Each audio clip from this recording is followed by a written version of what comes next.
Assalamualaikum warahmatullahi wabarakatuh. Syukur alhamdulillah kita ucapkan, kita panjatkan kehadirat Allah Subhanahu wa taala atas nikmat yang Allah berikan kepada kita, taufik untuk bisa mengalami satu lagi bulan suci Ramadan, bulan yang penuh dengan rahmat, bulan ampunan, bulan dilipat gandakannya pahala, bulan diampuninya dosa, dan bulan Allah Subhanahu wa taala menjanjikan kita untuk memberikan hal-hal yang terbaik di dalamnya. Semoga kita semua mendapat taufik dari Allah Subhanahu wa taala untuk memanfaatkan bulan Ramadan ini dengan semaksimal mungkin. Salah satu hal yang terbersit di kepala kita ketika berbicara soal Ramadan adalah soal puasa, yang merupakan kewajiban yang Allah perintahkan kepada kita semua untuk dijalankan di bulan Ramadan. Identiknya bulan Ramadan dengan ibadah puasa inilah yang kemudian di Indonesia kita menyebutnya sebagai bulan puasa. Bulan puasa adalah bulan Ramadan, padahal kita seringkali orang-orang yang soleh tentunya seringkali berpuasa di bulan-bulan yang lain, tapi identiknya dengan bulan Ramadan. Bahkan orang-orang yang tidak berpuasa pun menyebut Ramadan sebagai bulan puasa. Ini artinya hubungan yang erat antara Ramadan dengan puasa. Dan Allah Subhanahu wa taala menjanjikan bagi orang-orang yang berpuasa itu pahala yang besar, pahala yang berlipat ganda, pahala yang bahkan Allah menyebutnya sebagai la'allakum tattaqun. Berbicara soal puasa, yang biasa orang pahami atau yang terlintas pertama kali tentang puasa adalah masalah lapar, masalah haus, bagaimana kita harus menahan hal-hal yang halal sebenarnya, tapi sepanjang kita menjalankan ibadah puasa ini harus kita tinggalkan. Dan itu akan diganti oleh Allah Subhanahu wa taala, karena tujuan kita melaksanakan puasa adalah untuk beribadah, untuk menghamba kepadanya. Allah menjanjikan untuk mengganti dan mengganjar apa yang kita lakukan dengan pahala la'allakum tattaqun. Dalam firman-Nya di surat Al-Baqarah ayat 183. Ya ayyuhalladzina amanu kutiba alaikumus shiyam kama kutiba 'alal ladzina min qablikum la'allakum tattaqun. Takwa lalu kemudian yang dijanjikan oleh Allah sebagai pahala terbesar yang akan didapatkan. Kita seringkali memahami takwa dalam pemahaman yang mungkin terbatasi dengan aktivitas ritual individual. Bagaimana kita beribadah, bagaimana kita menjalin hubungan dengan Allah, bagaimana kita meniti perjalanan suluk irfani, suluk maknawi kepada Allah Subhanahu wa taala.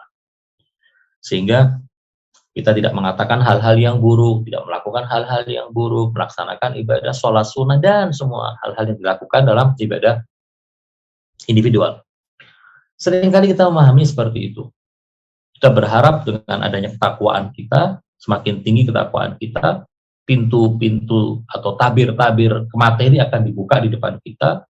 Kita akan melihat alam-alam di balik ini, lalu kita akan dalam bahasa umumnya punya karomat dan yang lainnya. Sebenarnya kalau kita mau melihat dengan seksama yang disebutkan oleh Allah Subhanahu wa taala sebagai buah dari ibadah puasa, karena Allah menyatakan kutiba alaikumus shiyam, baru kemudian mengatakan la'allakum tattaqun. Ini adalah pahala yang akan Allah berikan kepada orang yang melaksanakan ibadah puasa. La'allakum tattaqun. Dijadikan sebagai orang-orang yang bertakwa. Kalau sebelum ibadah puasa dia sudah punya ketakwaan, maka ketakwaannya setelah menjalankan ibadah Ramadan, puasa Ramadan akan semakin tinggi. Ini yang dijanjikan oleh Allah. Tapi sebenarnya kalau kita melihat ketakwaan itu tidak hanya berbicara soal ritual ibadah individual manusia dan hubungan dia dengan Allah dan tanpa ada embel-embel istilahnya kaitannya dengan makhluk. Tidak. Ketakwaan itu adalah kesalehan. Ketakwaan itu adalah kepatuhan. Ketakwaan itu adalah kita tidak melakukan sesuatu yang dilarang oleh Allah. Itu ketakwaan. Sementara di dalam agama kita, agama yang Allah turunkan melalui lisan para nabinya, Allah mengutus 124.000 nabi ke tengah umat manusia dari zaman awal sampai sekarang. Sampai akhir nabi terakhir itu Nabi Muhammad SAW. 124.000 nabi dengan 313 rasul datang ke tengah umat manusia membawa ajaran Allah, yang mana ajaran Allah itu yang Allah turunkan bukan hanya berhubungan dengan masalah individual dan hubungan ibadah yang bersifat syakhsi, bersifat personal antara seorang hamba dengan Tuhannya saja. Tapi ibadah itu juga mencakup hal-hal yang lain, hal bersifat sosial. Bahkan bisa dikatakan tidak ada satupun ibadah yang tidak memiliki unsur sosial. Saya bisa mengatakan seperti itu. Bahkan kalau kita bayangkan, ada seorang yang tinggal di atas gunung, kita hayalkan saja, kan menghayalkan sesuatu kan nggak haram. Dan tidak salah, orang menghayalkan adanya seorang yang tinggal di atas gunung, yang seluruh kebutuhan hidupnya terpenuhi, air penuh, untuk makanan penuh, tidak ada sesuatu yang dia butuhkan untuk turun dari gunung ke bawah, ke kota. Nggak perlu.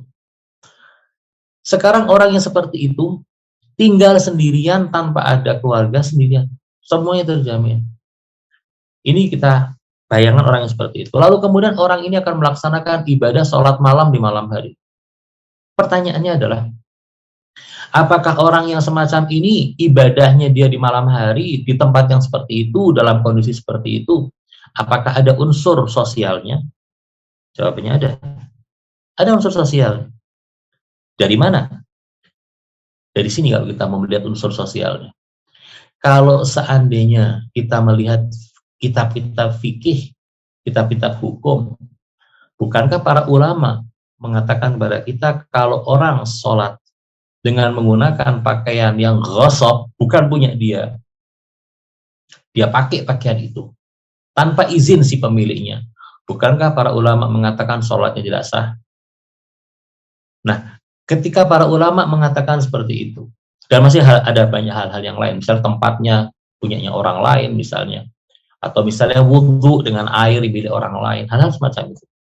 Kalau seandainya kita sudah memahami konsep atau aturan fikih yang semacam itu, lalu orang ini dalam kondisi seperti itu ingin sholatnya sah dan diterima oleh Allah Subhanahu Wa Taala, bukankah dia harus memenuhi seluruh syaratnya? Artinya unsur sosial juga ada di situ. Nah, di antara seluruh ibadah yang Allah perintahkan kepada kita, dan bahkan masuk dalam salah satu yang disebut sebagai Bunyal Islamu ala khamsin, Islam dibangun atas 5 fondasi. Salah satunya adalah puasa.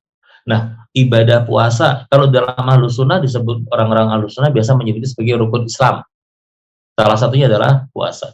Di dalam kita juga, dalam riwayat-riwayat Ahlul Bait juga ada yang namanya Bunyal Islam ala khams, dengan ada sedikit perbedaan redaksi. Nah, dalam riwayat kita pun disebutkan salah satunya adalah puasa. Puasa adalah salah satu pilar agama kita.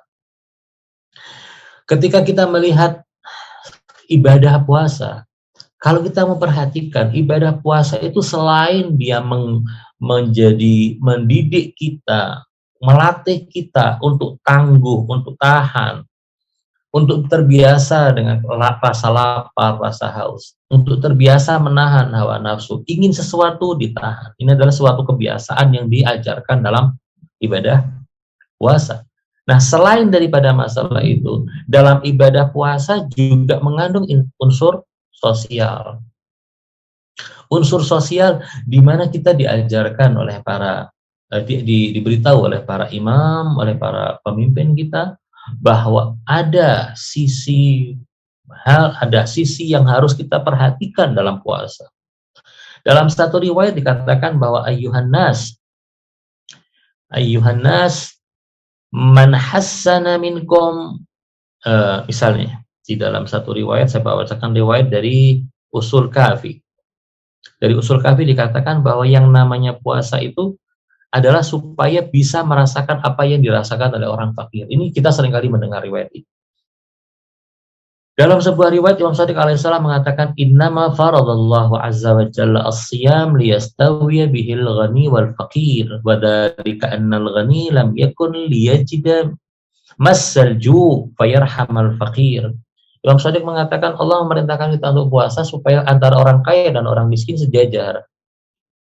Kalau orang kaya biasanya selalu ada makanan, dengan adanya puasa, dia baru merasakan rasa lapar, lalu dia akan terpikir bahwa banyak di sekitar dia orang-orang yang hidup dengan kefakiran yang seringkali merasakan lapar. Dengan cara ini Allah menjadikan orang yang kaya yang tidak pernah lapar menjadi lapar, sehingga tumbuh rasa kepedulian kepada orang-orang yang fakir. Di dalam riwayat yang lain, Imam Hasan Askari mengatakan bahwa salah satu faedah daripada puasa supaya orang kaya itu tahu, ini loh orang fakir seperti ini. Selain dari para masalah ini yang sering dikatakan, yang sering diungkap, di dalam masalah puasa juga ada sebuah riwayat yang menurut saya menarik sekali. Ini penting dan merupakan salah satu pelajaran besar bagi kita, karena ibadah puasa bukan hanya unsur ibadah ritual hubungan vertikal antara seorang hamba dengan Tuhan tanpa melibatkan orang lain.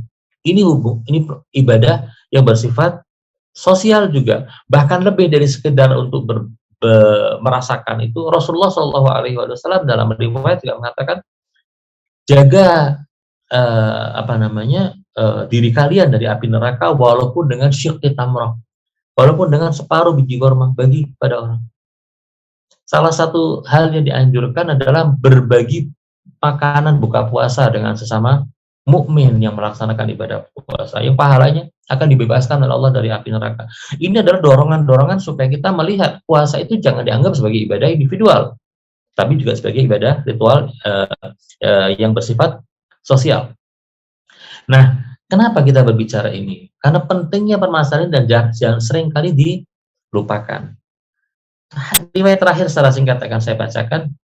Ya ayuhan nas man hassana minkum fi hadha syahri khuluquhu kana lahu jawazun 'ala sirat. Salah satu hal yang menjadi perintah agama kepada kita adalah supaya kita dalam hubungan dengan masyarakat memiliki akhlak yang baik dan perilaku yang baik. Di dalam hadis ini dikatakan, wahai sekalian manusia, siapa di antara kalian yang memperbaiki akhlaknya di bulan ini, jadi dikaitkannya memperbaiki akhlak dengan bulan Ramadan, maka akan mendapatkan apa? Kana lahu jawazun 'ala sirat yauma tazillu fihi al-aqdam. Dia akan mudah untuk berjalan di jembatan sirat ketika banyak kaki yang tergelincir di saat itu, dengan melakukan perbaikan akhlak. Dan ini merupakan salah satu anjuran yang harus kita perhatikan. Saudara-saudaraku sekalian, mukminin mukminat, bulan suci Ramadan identik dengan masalah kebersamaan kita, masalah sosial. Kita berhadapan dengan masalah dengan masyarakat yang di sekitar kita, banyak orang membutuhkan, banyak orang yang memerlukan bantuan kita. Mungkin sebagian bisa membantu dengan maksimal secara ekonomi.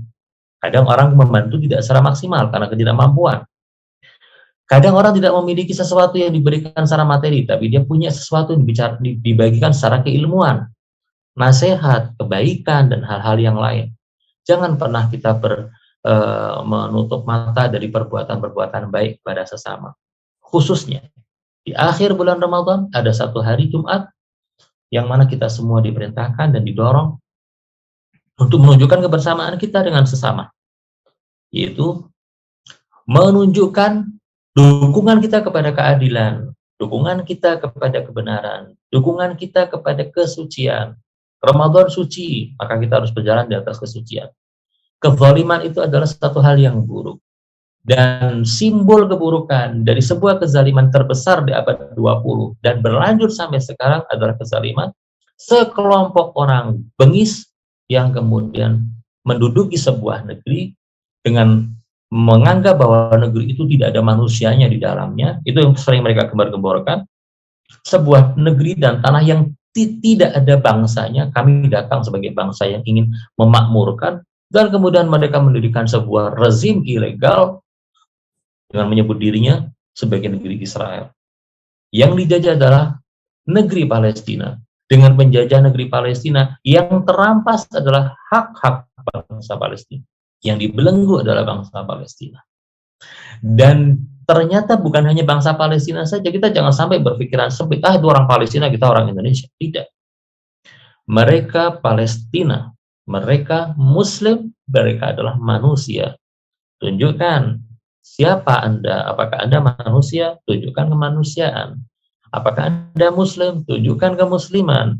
Rasul mengatakan man lam yahtamma bi umuril muslimin falaysa minhum. Orang yang tidak peduli dengan urusan kaum muslimin bukan dari golongan mereka. Terlepas dari masalah bahwa Palestina adalah bangsa muslim, bahwa Palestina adalah kelompok manusia yang harus kita bela karena mereka menghadapi ketertindasan, kita harus membela suatu slogan yang diserukan oleh para nabi dari zaman dulu, yaitu slogan keadilan dan anti kezaliman. Mari kita memanfaatkan momen untuk mengusung solidaritas kita kepada bangsa Palestina dan menunjukkan bahwa kita bersama dengan kelompok orang-orang yang menolak kezaliman.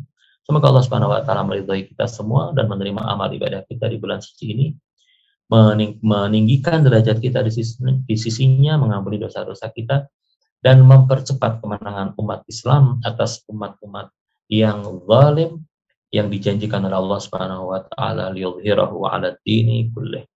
Aqulu qouli hadza wa astaghfirullahal azim li wa lakum. Assalamualaikum warahmatullahi wabarakatuh.